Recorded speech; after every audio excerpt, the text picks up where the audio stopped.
Oh, there we go. There we go. Live action.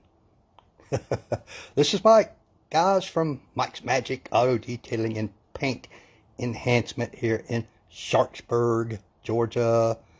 Not very sunny, kind of poopy, rainy. I think it's supposed to rain the next couple days. Just thought I'd do a quick update on our Accura we've been working on for those of you who saw the previous videos. Boy, look at my mess I generated. It takes me a whole day just to get things all put back together when I finish one of these, but we're 100% done. And I'm just going to run y'all around the car for a final walk around here. I'm waiting on the customer to come pick it up. They should be here any moment. They may arrive while I'm shooting this video. As you may recall, we strip washed everything on this vehicle. Everything. The painted surfaces, the glass, all the metal, the wheels, tires, fender wells. Everything was strip washed. Hey, Miss Nancy. How you doing there, sweetie? Everything. And then it was all deconned with Iron X to get rid of the metal contaminants that were on the paint. And there were plenty, as they are on 99% of the vehicles I see, Miss Nancy. That's why I don't do what they call a wash and wax or a wash and shine. I just don't do them unless it's for a regular customer on a vehicle that I've already done this to. It's pretty much a waste of time. Yeah, your car looks clean and shiny for a little while. But the other thing I did to this, I clay barred the whole vehicle. The painted surfaces, the glass, some of the plastics, some of the metal where it was appropriate, the wheels, to get those, what they call bonded, and some of the embedded contaminants gone, which, you know, accumulates over time. This is a 2013. It had been relatively well maintained, but it had been run through many car washes, which is the absolute worst thing you can do to your vehicle for a whole host of reasons. Don't do it if you care about your vehicle. Don't do it unless you're only going to keep it, I'd say 2 to 3 years, maybe 4 at the most. Like I said, for lots of reasons. If you're more interested in the details on that, let me know. So we clay barred it and then wet sanded the entire hood, which was scratched off to pieces from the car washes. Love marks, as I call them, and it looked like a cat had got up on it and put some pretty deep scratches in the hood. It was wet sanded, compounded a couple times, polished a couple times. Yeah, as was a lot of the rest of this vehicle. Down this passenger side, Miss Nancy, it was not scratched up as bad as the driver's side. I was able to just spot sand it, then compound it and polish it, blah, blah, blah, and all that. Went around the whole vehicle doing that. Restored the headlights, which were getting kind of bad. You know how they get where they're almost opaque. Restored those, which is a multi-step process. 2 or 3 grits of sandpaper, compounding, and then they were coated with Cerakote Trim Coat, which is literally a ceramic coating for plastic. It will work on a lot of things besides plastic headlights. Oh boy. Cleaned all up in here, restored these. All up in here. Got my little bitty polishers out. Got it all up in these spaces. That was all coated and protected afterwards. Boy, oh boy, oh boy. All the external glass was clay barred and polished and put a 2 to 3 year glass titanium coating on all the external glass. It's like, Miss Nancy, it's kind of like Rain-X on steroids. Rain-X will last a couple of weeks at best. Nothing wrong with Rain-X. This will last for years. use whatever glass cleaner you want on it. You cannot chemically remove this.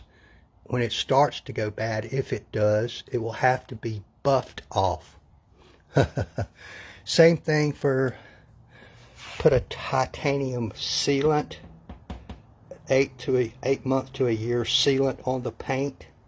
Same thing, you'll be very difficult to wash it off because it has a tenacious bond with the clear coat. And on top of that, I put what's called a top coat to help protect it.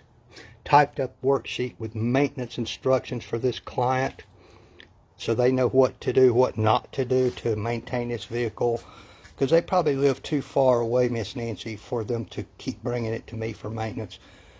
The tires were coated, the wheels got the titanium sealant, all this trim was restored, vinyl, plastic, whatever you want to call it, fiberglass, all up in here.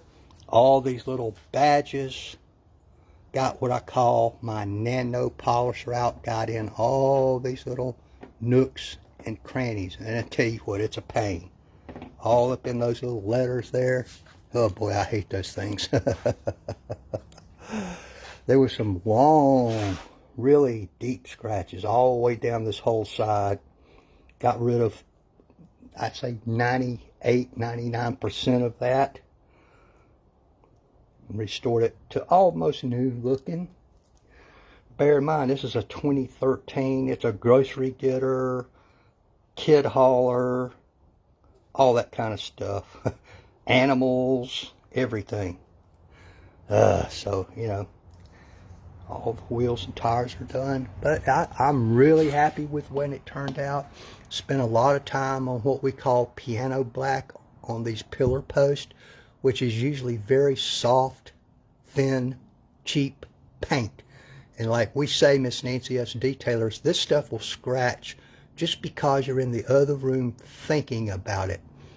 The good news is you can clean it up some. Take some very careful buffing. You have to be very cautious with it because it can be fragile. All this metal trim was polished and protected, including the door handles, polished up under the door handles with my nano polisher. Rear view mirrors were done. Everything. This vent cowl had almost turned white. You know how they do over time from the windshield washer fluids, soap running down from car washes, rain, water, all that drizzle stained stuff ends up down in here. Then it sits out in the sun and it bakes it and it turns white. Also, there are impurities within this material that when exposed to the sun, they work themselves to the surface. And that's where a lot of that discoloration comes from, Miss Nancy. And it can be kind of difficult to get rid of. Sometimes you have to use a product called Solution Finish, which is a charcoal-based dye to bring them back.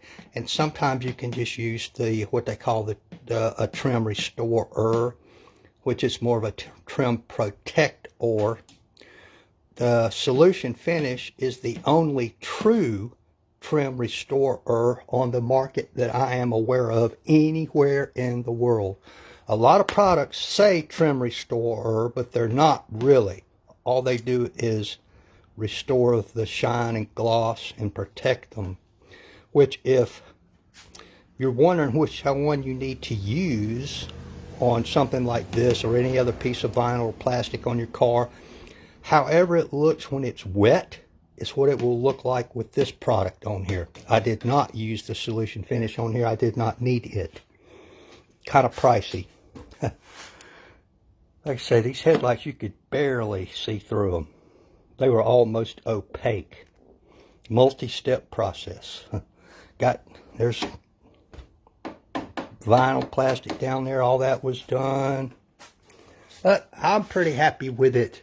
There's some scratching on the windshield from the windshield washers and maybe the car washes and that kind of stuff. The type of polishing I did on the glass, Miss Nancy, is not designed to remove scratches.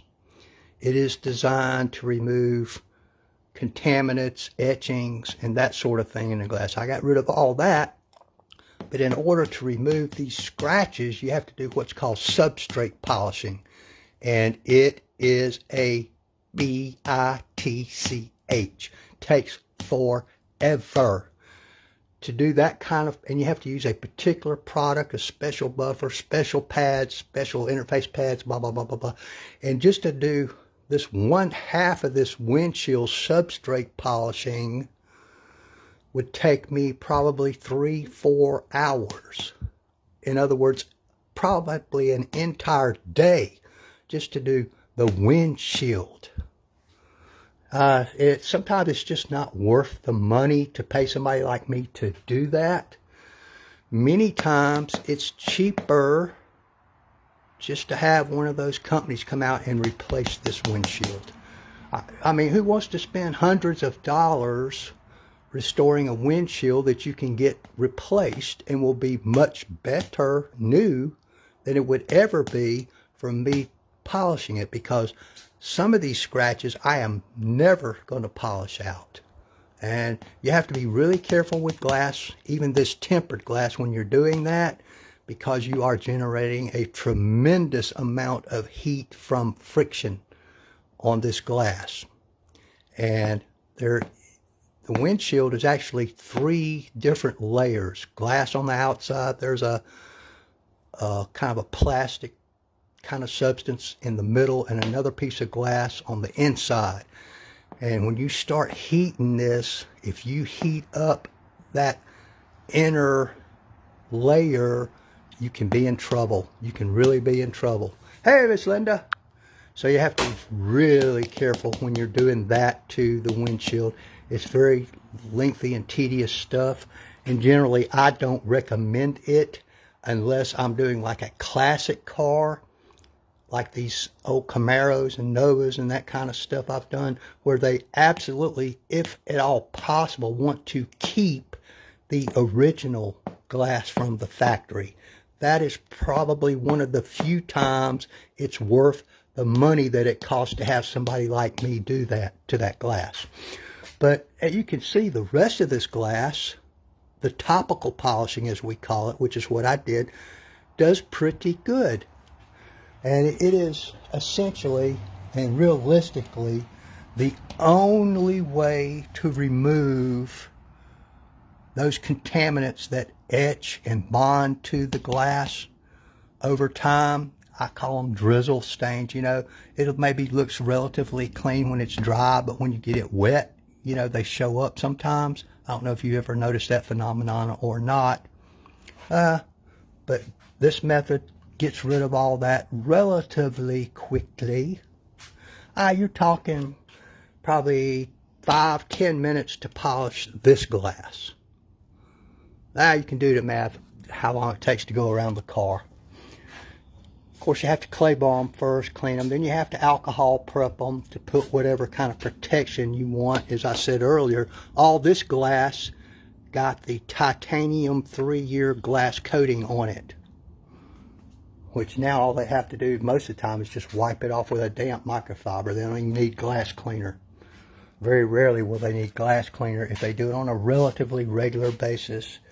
Coated the rear view mirrors, everything. All right, folks, I appreciate y'all dropping by. I was just doing a quick one right quick before my client shows up, customer, whatever you call them.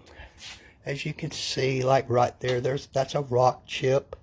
Nothing, no detailer can take care of that unless they do touch up, which I do not do. You know, it's the hood, it gets hammered. There's a rock chip right there. One over there. There's a few rock chips up here.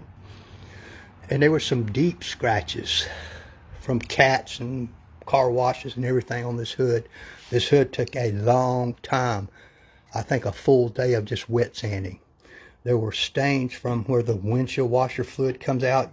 Many of you might have seen those, you know, because some of that windshield wiper fluid is pretty strong stuff. And if it gets on your paint and it's allowed to stay there, it will etch into your clear coat and can become very difficult to remove. You have to almost get somebody like me, unless you're a pretty talented DIYer yourself. But There's some scratches left on here which were just too deep to go after without compromising the clear coat, which I did use a paint thickness gauge first to tell me how much paint there was to work with. And a lot of times that determines how deep you can go on your paint correction, because you want to preserve as much clear coat as absolutely possible. That's where your gloss and shine comes from, but almost more importantly, it's where your UVA, UVB protection comes from. So you want to keep as much clear coat as possible. That determines how much correction you can do to any particular vehicle. And almost every vehicle is different. And for example, there were parts of this car towards the back that my paint thickness gauge told me had been repainted, unbeknownst, I think, to my customer, probably before they bought it used. But I went around this vehicle, and there was, on an average, I'd say of 4 mils of paint. That's about the thickness of a Post-it note. So that's not a lot of paint. But back there, starting at that rear door, it jumped up to about 8, almost double. Because there's no way a paint shop is going to get it on as thin as the factory can. Just no way. They don't have the equipment. It'd be cost prohibitive for them to try to do so. So a person spraying a panel is going to put a lot more paint down than the factory, which is good news, bad news.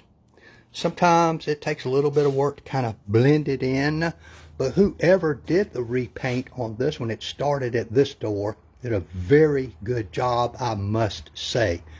I could, even with the naked eye in direct sunlight, visually I could not tell. Could not tell. There was no more orange peel in this than there was the factory paint. The color was matched, I'd say almost perfectly, which I'm a slightly colorblind, but I don't think the customer ever even noticed it either until I tested the paint on it and pointed it out to him. And then he said, oh yeah. But I cannot see any difference in the color between here and here. Just goes to show you, you know, there's paint jobs and then there's paint jobs. Some people go around getting quotes from different shops, and that's okay.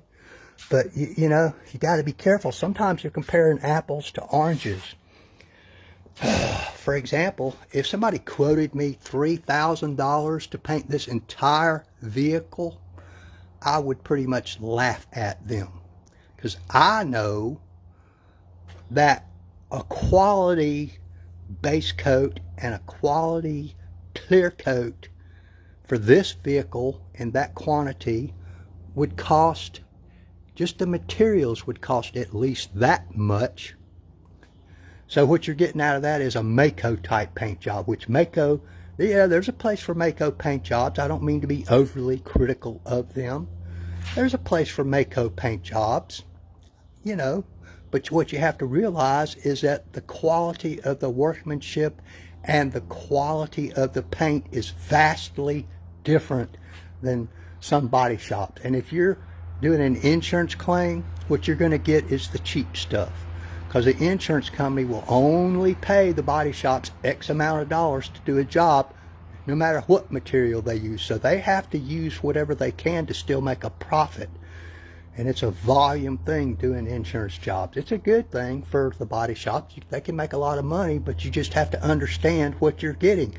When you do an insurance job, you are not going to get a top quality paint job, in my opinion, because they just can't afford to spend the time and the materials it takes to give you that for the money they are being paid.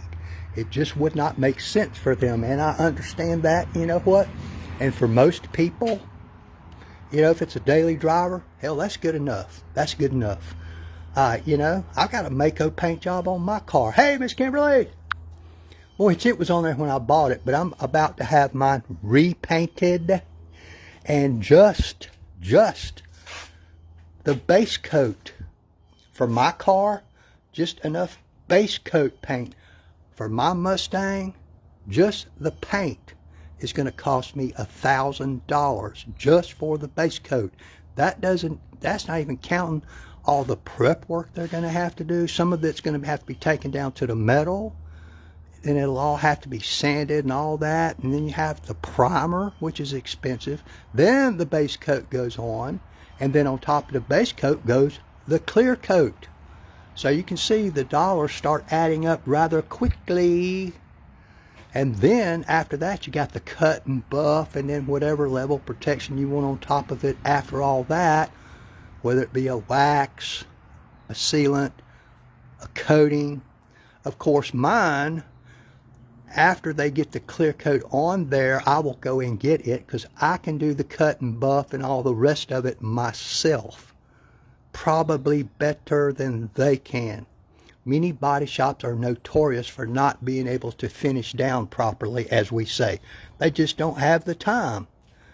I'm not criticizing them. That's just, they do what they have the time for with the money they're being paid. Anyway, folks, whew, yeah, Mike never makes a short video.